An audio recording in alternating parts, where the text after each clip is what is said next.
Buenas tardes, bienvenidos a Punto Equilibrio, el programa de entrevistas del Boletín del CIUP, Centro de Investigación de la Universidad del Pacífico.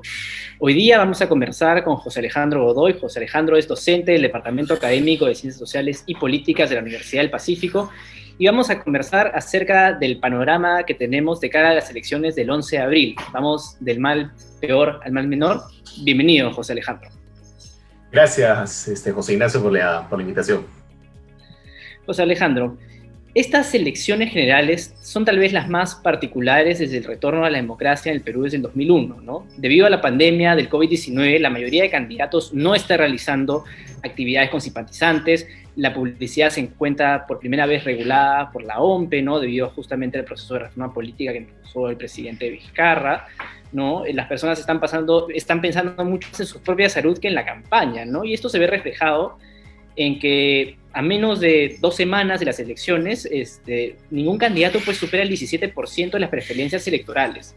En dicho contexto, en estas semanas ha habido una gran cantidad de debates, ¿no? Entrevistas con candidatos. ¿Cómo evalúas el desempeño de los principales candidatos en esta ya recta final? A ver, tú has creo que contextualizado muy bien el proceso electoral que estamos viviendo en este momento. Tenemos, de un lado, una pandemia que nos ha costado más de 100.000 muertos en todo el país, si nos atenemos a la cifra de SINAEF, y que hace que las personas estén preocupadas en otras cosas. Cuidar su propia salud, sus propios procesos de duelo y también búsqueda de trabajo, porque muchas personas han perdido su trabajo debido a los cierres de empresas o el hecho de que han tenido que buscarse otro tipo de empleo informal, aparte del que probablemente estaba. Entonces tú tienes ahí que la campaña electoral para mucha gente pasa absolutamente desapercibida. Segundo, tú has mencionado otros 2 elementos, ¿no? El tema de los spots, que solamente se puede pasar en la franja electoral. Eso es un gran cambio que por primera vez lo tratamos en las elecciones generales. Y lo otro es que llegamos también a una elección luego de un quinquenio súper complicado, ¿no? Es un quinquenio donde hemos tenido 4 presidentes, donde la persona que fue elegida no llegó a terminar ni siquiera el segundo año de mandato, donde su sucesor no llegó a terminar el periodo presidencial.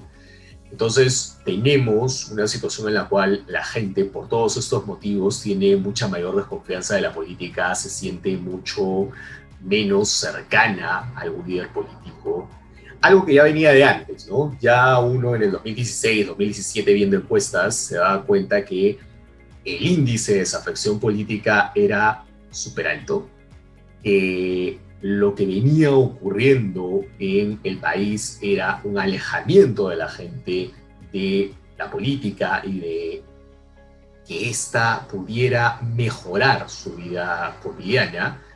Y súmale a eso los escándalos de corrupción que hemos tenido en los últimos años, ¿no? El caso de Lavajato, el caso de los cuellos blancos, tienes además todos estos temas ligados a las vacunas que han involucrado a algunos candidatos tanto a la presidencia como al Congreso. Entonces, en medio de ese panorama, probablemente mucha gente no tenga no solamente certeza de por quién votar, sino probablemente no tenga ganas siquiera de ir a votar. Entonces, en ese contexto es que precisamente llegamos a una elección en la cual ningún candidato, y eso sí no había pasado antes, llega siquiera a pasar el 20% de intención de voto. Entonces, eso ya te da un indicador. Solamente 1 o 2 de repente lo pasan, dependiendo de la empresa encuestadora de la que estemos hablando, pero la mayoría se mantiene en un dígito. Y encima, además, muy apretado. Es decir, no tenemos certeza alguna de quiénes van a ser los 2 candidatos que pasan a segunda vuelta. Es muy claro a esta altura que no va a haber un ganador en primera vuelta. Entonces, en ese panorama es que llegamos a esta elección peculiar, particular, no solamente afectada por la pandemia, pero que sin duda alguna la pandemia nos coloca un telón de fondo mucho más complejo del que probablemente se hubiera previsto hace algunos meses.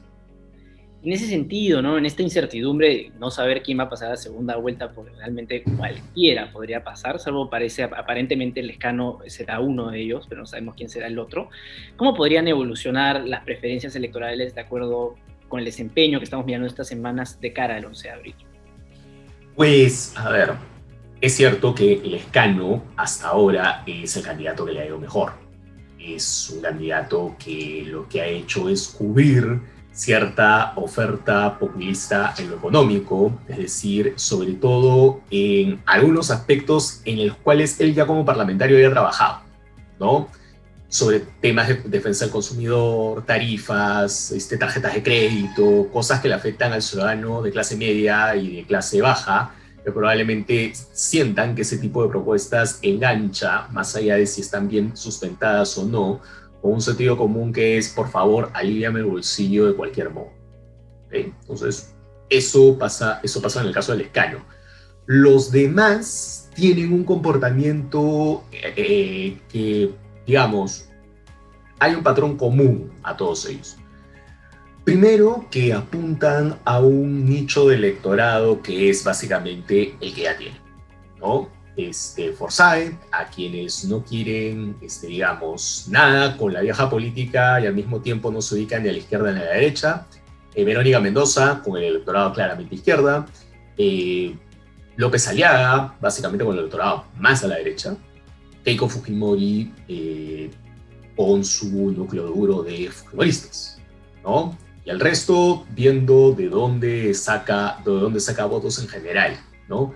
Eso te da cuenta de un lado de la fragmentación que tiene el electorado peruano, ¿no? Pero de otro lado también te da cuenta de la incapacidad que tienen estos candidatos para poder ir más allá de su público original. Hasta el momento nadie ha dado todavía ese giro. Uno puede insinuar o ver algunas insinuaciones de eso en algunas candidaturas, ¿no? Comienza a ver, por ejemplo, un Forsyth que se comienza a mover como, o tratar de mover como una alternativa un poco más poniéndose en medio de los dos extremos. O una Verónica Mendoza que comienza a mandar algunos guiños hacia el centro. Pero, o Keiko Fujimori mandando a sus parlamentarios a hablar un mensaje de reconciliación. Pero no estamos viendo en realidad una gran movida para pescar votos de gente que no está convencida ni de nada, ni de nadie, y que probablemente vaya a votar con sumo desgano sin que va a votar también. Entonces, hay que tomar en cuenta que todos estos candidatos ahora son lo mismo, y además tienen una invicta vocación por el error, ¿no? Tienes, por ejemplo, un López Aliaga que le va bien una semana, y luego a la semana siguiente se equivoca en varias entrevistas, tiene varias revelaciones sobre su carácter y sobre sus empresas que lo perjudican seriamente. También, ¿no? O sus congresistas. Le pasa lo mismo que con Fujimori, va a un programa de espectáculos y tiene una performance que no es feliz, ¿no? Y podríamos decir exactamente lo mismo de los demás candidatos. Entonces creo yo que lo que tienen en común es que no apuntan más allá de sus propios reductos, creo que se sienten demasiado seguros, porque probablemente cuando intentan salir de ellos se equivocan bastante. Y creo que eso también impacta en el hecho de que un elector mucho más desconfiado que en otras oportunidades se pone un poco más cauto, ¿no? Y, pues Alejandro, como tú muy bien has mencionado, en estas elecciones pues tenemos candidatos para todos los gustos y colores, entre comillas, ¿no? Tenemos desde posiciones que se podrían calificar de extrema derecha, pasando por liberales, un centro moderado, personas de izquierda, tal vez también hasta de extrema izquierda, ¿no? Sin embargo, en las últimas encuestas, el centro político, ¿no? Parece estar relegado, ¿no? Haber sido abandonado por los peruanos. ¿Por qué el centro ha quedado relegado en las primeras posiciones de los sondeos para estas elecciones, ¿no? ¿Y esto es un fenómeno peruano o es un fenómeno internacional, como hemos visto pues los extremos de Donald Trump, Jair Bolsonaro o Víctor Orbán en Hungría incluso? A ver, porque hay dos cosas, ¿no? De un lado, lo que nosotros llamamos el centro puede significar un montón de cosas. Puede ser una posición intermedia entre dos candidaturas extremas. Puede ser no quiero quedar mal con nadie y por tanto digo que soy el centro. Puede ser un centro mucho más orgánico, en el sentido de doctrinario, ideológico. Puede ser simplemente algo que pesca de un lado y de otro, pesca algunas cosas conservadoras, pesca algunas cosas liberales, pesca algunas cosas populistas y finalmente se ubica en medio de todo y te vende como una alternativa de centro. Entonces, digamos, a quien le va mal es evidentemente a una candidatura de centro más orgánico, ¿no? Que es la de Julio Guzmán. Él no ha podido, a pesar del plan, a pesar de la gente que lo acompaña, convencer al ciudadano de que él puede ser una alternativa no solamente coherente, sino una alternativa atractiva para el elector. Entonces, a ese centro orgánico sí, está yendo muy mal. Pero uno podría decir que si adherimos al centro a alternativas que pescan de un lado o de otro, que podrían decirlo más creíblemente, no son ni chicha ni limonada, el Stan y Forsyth han copado el centro, ¿no? Entonces, digamos que desde qué punto de vista adherimos al tema del centro es otra cosa. Ahora bien, enganchando con lo que tú dices respecto de lo que pasa en el mundo, creo que sí hay un aspecto en el cual lo conectamos en lo global, ¿no? Y el tener o que haya una candidatura relativamente competitiva, no mayoritaria, pero sí relativamente competitiva, como la de López Aliaga, sí nos engancha con procesos globales como los que han ocurrido en otros lados, ¿no? Lo ocurrió en Hungría, ocurrió en Turquía, lo que pasó en Brasil, lo que ha pasado en Estados Unidos con Trump, ¿no?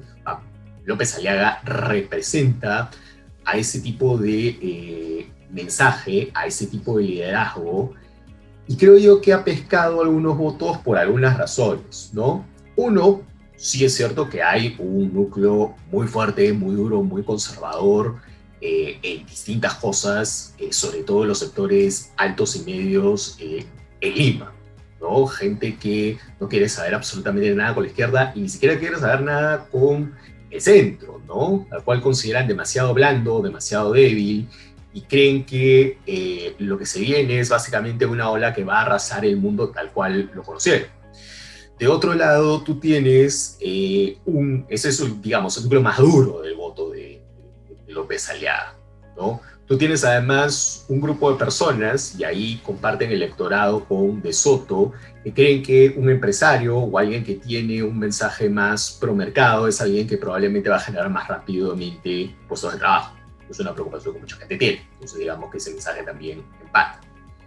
Y lo tercero, y que es un poquito más una intuición antes que algo comprobado, es que con la pandemia hay un grupo de gente que busca depositar su esperanza en aquello que puede resultarle a muchos lo más cercano. Y la religión, en un país donde el 95% de la gente se declara creyente, es algo que sigue movilizando cosas. Y mucha gente que normalmente ha sido católica o evangélica nominalmente ha vuelto a su núcleo y a su feudo religioso y lo ha hecho un poco con la fe del converso.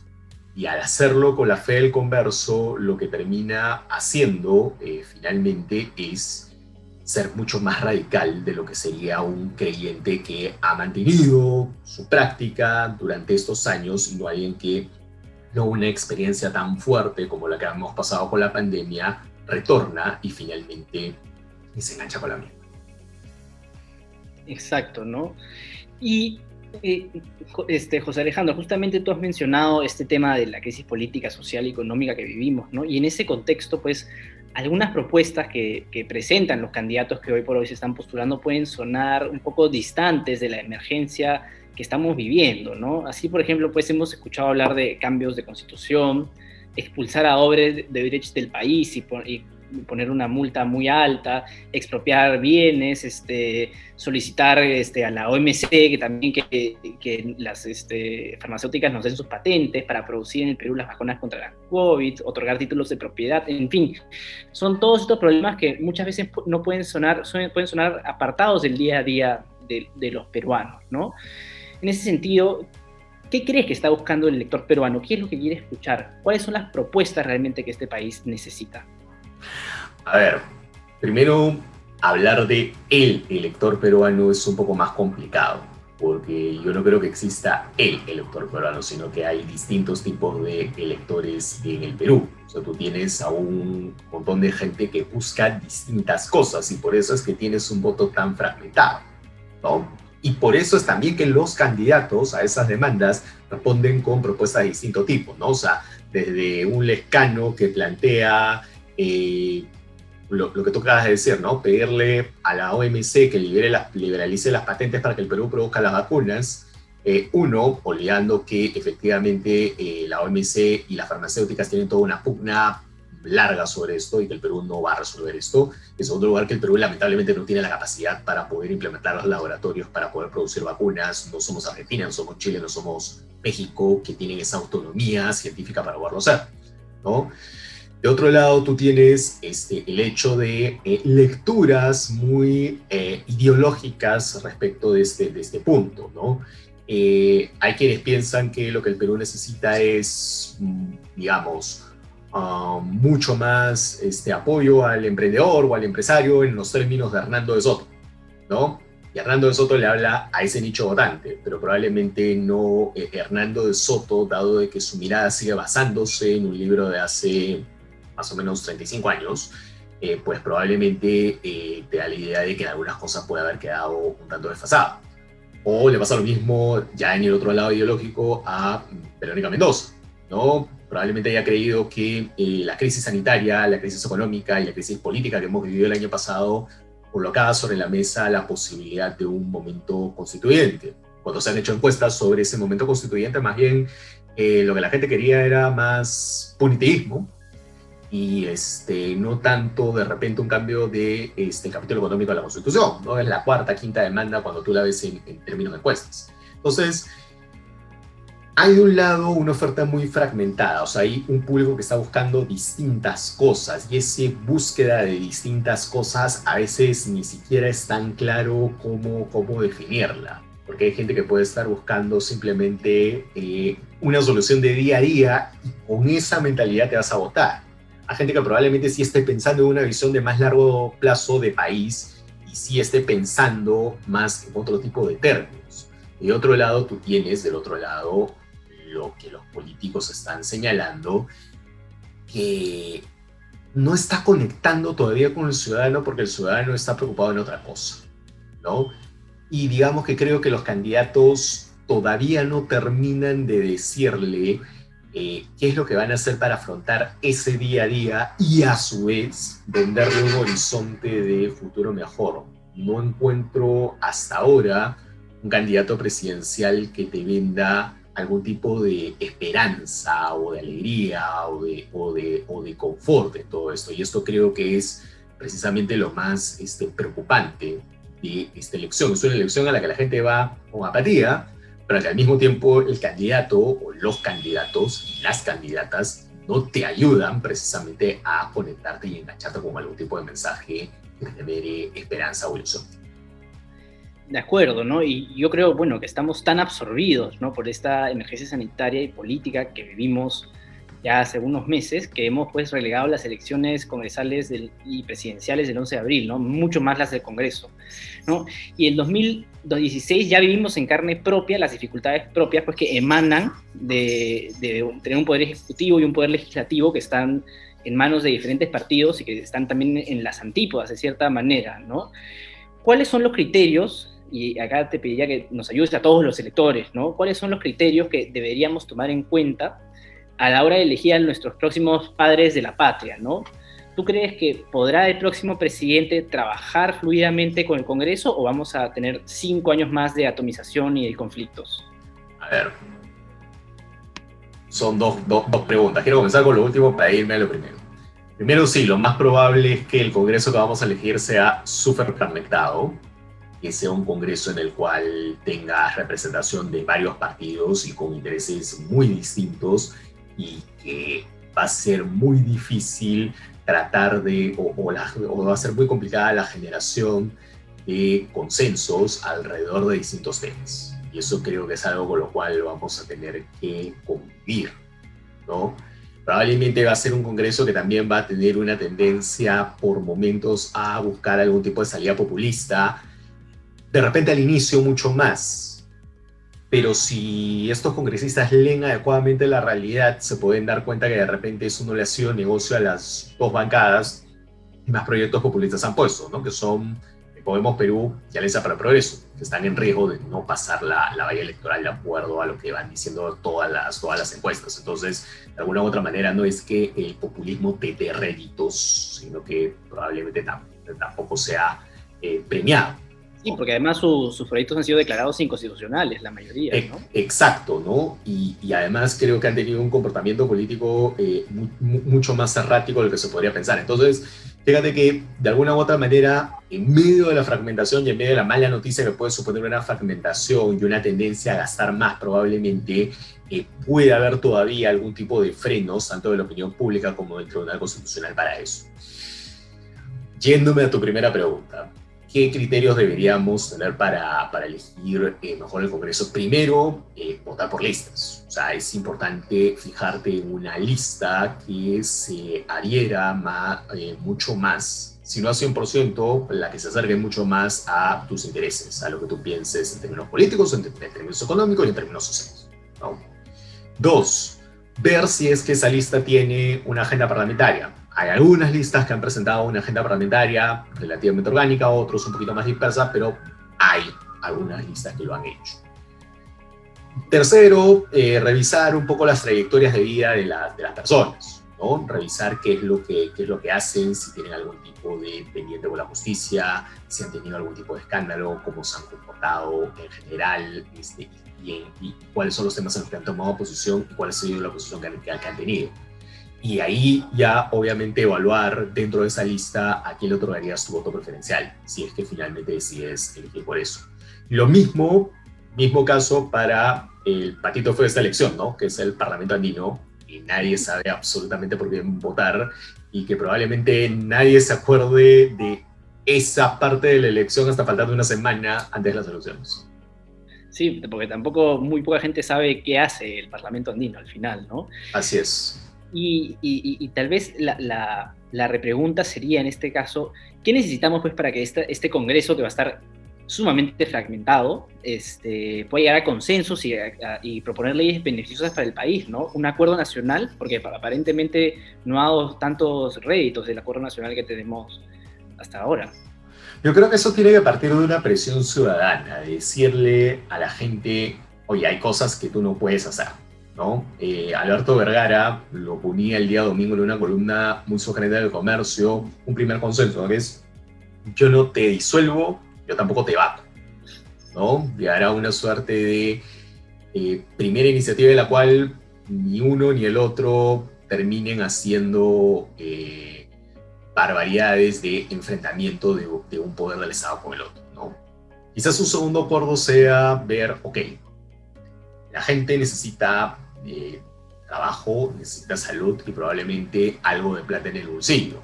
¿Cómo hacerlo de tal manera que esto no implique desfalcar la caja fiscal? Entonces sí es importante que creo llegar a un acuerdo sobre eso. Tercer acuerdo que podría llegarse es, ok, aquí nadie va a conculcar derechos de minorías, no va a conculcar derechos de grupos vulnerables, ¿no? Mujeres, pueblos indígenas, ciudadanos LGTBI, personas con discapacidad, etcétera, ¿no? O sea, hay que de alguna u otra manera colocar esos temas en la agenda también. Y creo yo que eso, más que de los políticos o de la buena voluntad de ellos, tiene que partir un poco de la presión de los ciudadanos de decirles, oye, ¿saben qué? Señores, hemos tenido 5 años en los cuales, además de la pandemia, hemos tenido toda una serie de complicaciones políticas que han supuesto que no aprovechemos bien el tiempo.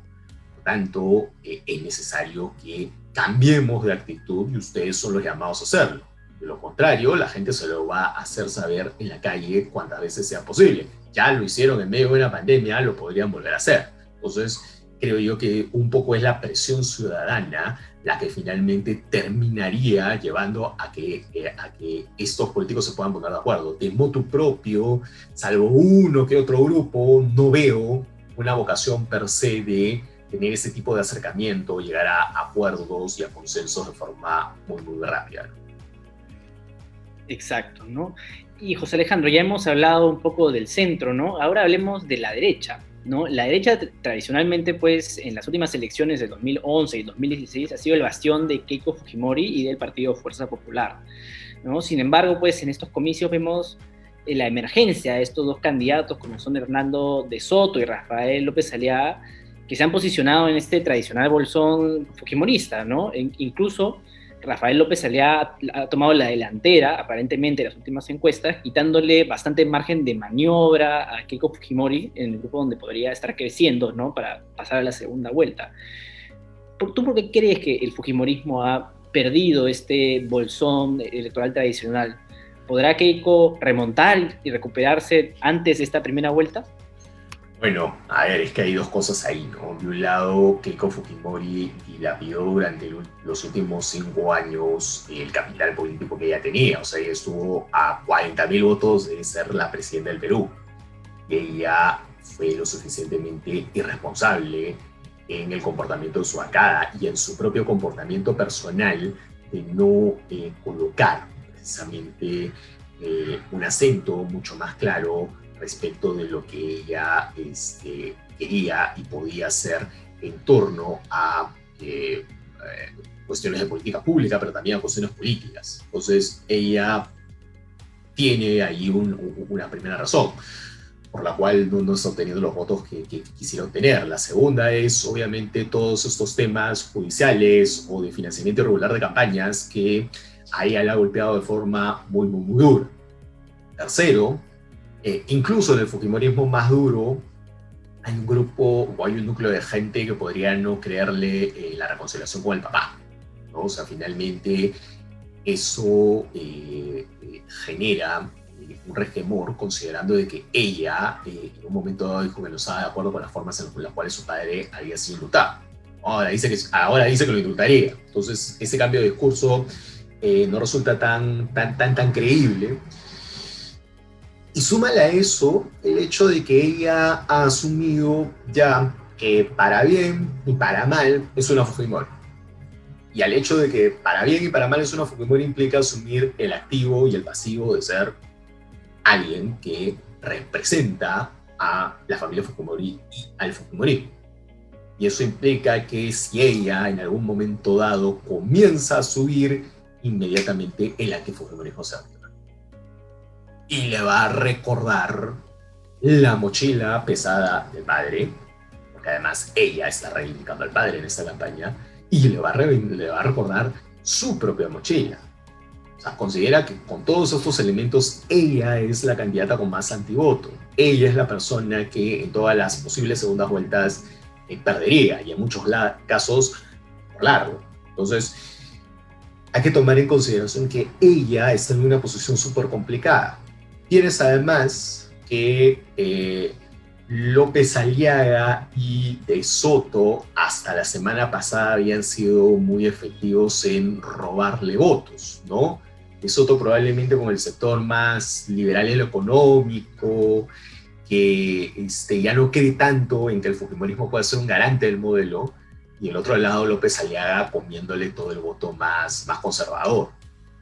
El problema, o sea, la ventaja que tiene ella en este momento, estamos haciendo la entrevista, es que López Aliaga ha tenido 2 semanas muy malas, y que el problema de Soto es que también ha tenido una última semana bastante mala.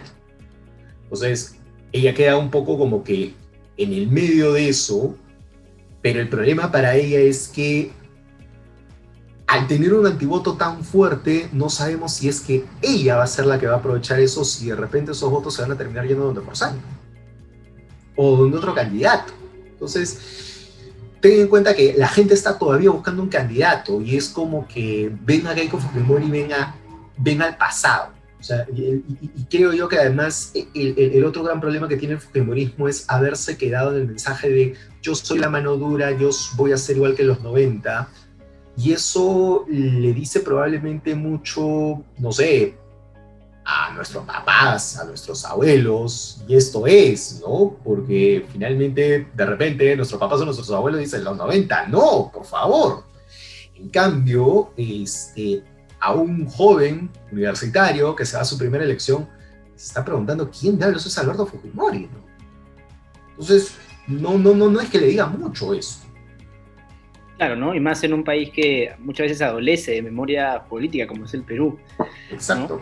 Pero como también se dice, en el Perú no existen los cadáveres políticos, así que habrá que ver Habrá que ver. qué sucede. Y ahora también hablemos un poco de la izquierda, ¿no? Que tradicionalmente ha estado dividida en las últimas elecciones. Incluso muchos atribuyen que Verónica Mendoza no haya pasado segunda vuelta con Keiko Fujimori en 2016 a la presencia de Gregorio Santos como un candidato independiente entonces a este grupo de izquierdas que encabezaba el Frente Amplio, ¿no? En 2021 parece pues que parecía que Verónica Mendoza era la candidata más importante de ese lado del espectro político, hasta que comenzó pues a emerger el excongresista Johnny Lescano, ¿no? Que parece haberle arrebatado el sur, ¿no? Después de estos últimos debates, entrevistas, ¿cómo crees que evolucionará la candidatura de Verónica Mendoza, ¿no? ¿Podrá la izquierda gobernar el Perú o será un intento fallido más? A ver, ¿qué es lo que ha pasado con Verónica Mendoza? Y ahí vamos un poco al revés de lo que hicimos con Keiko Fujimori, ¿no? O sea, de un lado, Lescano le ha robado el mensaje económico en el sur y se lo ha robado además con más propiedad, considerando que en términos económicos el sur en efecto puede coincidir con la agenda tanto de Lescano como de Verónica Mendoza, pero no necesariamente la agenda de derechos y de valores, donde Verónica Mendoza parecería como mucho más liberal de lo que es un sur mucho más conservador. En eso el voto, o parte de un voto limeño más progresista, se va con Mendoza y rechazaría a Lescano, pero eso no necesariamente pasa en el sur. Entonces hay que ver esa primera ecuación. De otro lado, mucho más a la izquierda, hay un candidato llamado Pedro Castillo, que pertenece a Perú Libre, que es una izquierda mucho más radical, mucho más provinciana, con una agenda mucho más dura, mucho más conservadora en muchas cosas, y que también le ha comenzado a robar voto, parte en el sur, parte en el centro. Entonces, digamos que ella no está sola en ese aspecto, ¿no? Y a eso se suma el hecho de que durante buena parte de la campaña ella solamente le ha hablado al electorado ya convencido de su propuesta. Es decir, al electorado que sí efectivamente quiere un cambio de constitución económico, que sí efectivamente quiere muchas cosas que están en su programa y en su proyecto, determinado tipo de reivindicaciones que no solamente son económicas, sino también van mucho más allá de lo económico. Y creo que ella tiene la oportunidad de revertir eso y creo que ha comenzado a tener una mayor chance de hacerlo. No solamente por su performance en el debate del domingo, creo y he notado en las últimas entrevistas que ha tenido Verónica Mendoza, que ella es, uno, más asertiva, comunica muy bien, más allá de que estemos de acuerdo o no con su mensaje, y lo segundo es que ha comenzado a dar guiños un poco más al centro, ¿no? Antes, hace 3 semanas, podía decir cosas del tipo, a Julio Velarde lo voy a sacar del BCR, ¿no? Ahora te dice, vamos a evaluar si Julio Velarde se queda y vamos a respetar la autonomía del BCR, ¿no? Es un mensaje distinto, ¿no? O ya no habla de ir contra los empresarios, ¿no? Sino vamos a ir con los empresarios buenos, o vamos a generar más trabajo, ¿no? Ya no habla tanto de bonos, sino más bien de chamba, ¿no? Ya no habla tanto de bonos, sino más bien de, por ejemplo, darle más pensión 65 a las mujeres, ¿no? Entonces, notas ahí un cambio que ella intenta decir, por si acaso yo sí te estoy hablando a ti que estás teniendo una necesidad concreta, y creo yo que ella tiene es la única que está comenzando a hablarle a ese sector. Pero creo que todavía el mensaje de ella sigue estando asociado a un cambio mucho más radical, ¿no? El vamos a cambiarlo todo puede funcionar con un elector absolutamente convencido de quererlo cambiarlo todo. Pero en el Perú, más bien la gente lo que quiere es una mejora de repente en 1 año o 2, y lo que pase después o lo que pase en su entorno no tan inmediato le puede importar un poco menos, ¿no? Entonces ese mensaje le llega mucho menos. Entonces creo yo que ella finalmente comienza a arriesgar un poco más, pero no necesariamente sabemos si es que eso le va a alcanzar o no. porque nuevamente el elector está tan descreído que no sabe si es que a esta señora, que también es parte del elenco estable de la política, le va a creer. Exacto, ¿no? Y en las semanas previas, ahora, como tú bien dices, parece estar remontando, ¿no? Pero en las semanas previas cometió muchos errores, no solo lo de Julio Velarde. Bueno, también depende de qué óptica se mire, pero por ejemplo, esta conversación, este coloquio con Evo Morales, que para un sector tal vez de centro, que podría potencialmente ser su elector, representa como la dictadura, ¿no? Porque se religió, cambió la constitución, etcétera, etcétera. Entonces, pero de repente un sector del sur eso le puede decir otra cosa, ¿no? Claro, o sea, realmente no. La reivindicación de la identidad aymara con alguien como Morales, que más allá de los esfuerzos por reelegirse, sí reivindica esa identidad indígena, sí le pudo haber traído algo, pero por lo menos eso aparentemente tampoco le ha traído resultado por ese lado, ¿no? Entonces, digamos que es un gran signo de interrogación si es que toda esta reconfiguración de su campaña la va a ayudar a la larga. Exacto, ¿no? Y veremos, como dijimos anteriormente, pues no estamos en un albur para estas elecciones, ¿no? Y para ir cerrando, José Alejandro, dejemos pues a los candidatos ya de lado, suficiente con los candidatos, los partidos, ¿no? Y hablemos sobre el elector un poco. Antes de la pandemia, por ejemplo, las elecciones congresales de enero de 2020 tuvieron un ausentismo bastante alto, ¿no? Es verdad que pues estuvieron en una época de verano, todavía no había el COVID, muchas personas estaban en el sur, en la playa, o en el norte, o en el campo, ¿no? Pero pues al final de cuentas fueron elecciones con un gran ausentismo, ¿no?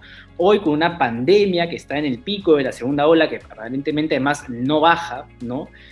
Vacunas que escasean, desconfianza generalizada, como tú ya has mencionado reiteradas veces, ¿veremos un aumento del ausentismo? Mira, eso solamente lo vamos a saber el día de la elección.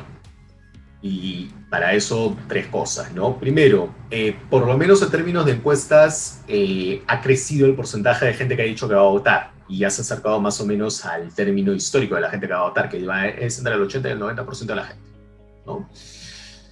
Pero todo va a depender de cómo estén las cosas con la pandemia llegando a el 11 de abril.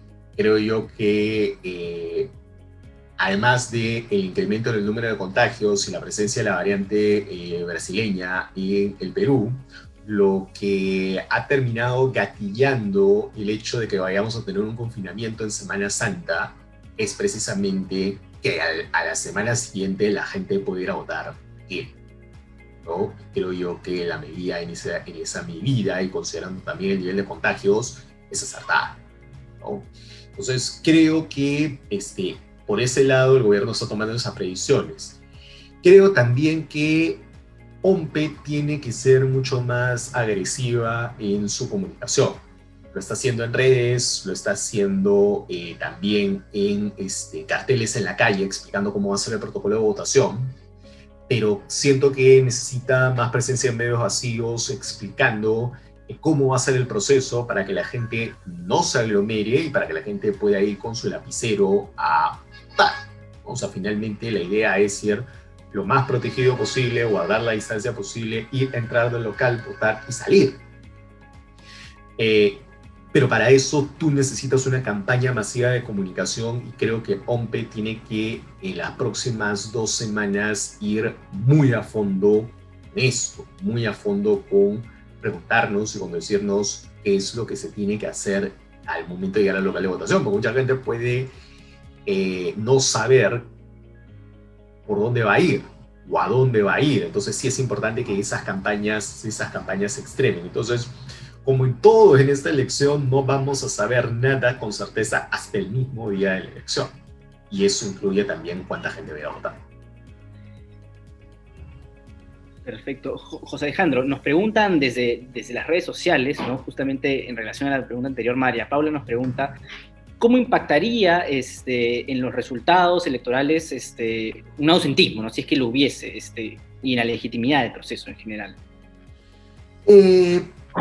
Pues tiene algún impacto en el tema de la legitimidad, ¿no? O sea, en un país en donde el voto es obligatorio, el hecho de que la gente o que un sector de gente no vaya a votar y que eso sea mayor a lo que normalmente al grupo de gente que normalmente no va a votar.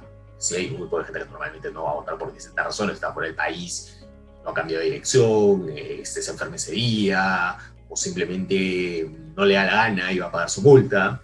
Lo que pasó, por ejemplo, en la elección parlamentaria del año 2020, donde el mayor ausentismo se ha sucedido sobre todo en los distritos de mayor nivel socioeconómico, pues sí podría generar una sensación o un clima en el cual probablemente algún grupo de personas vaya no a impugnar el resultado, pero sí a decir que es un resultado ilegítimo, ¿no?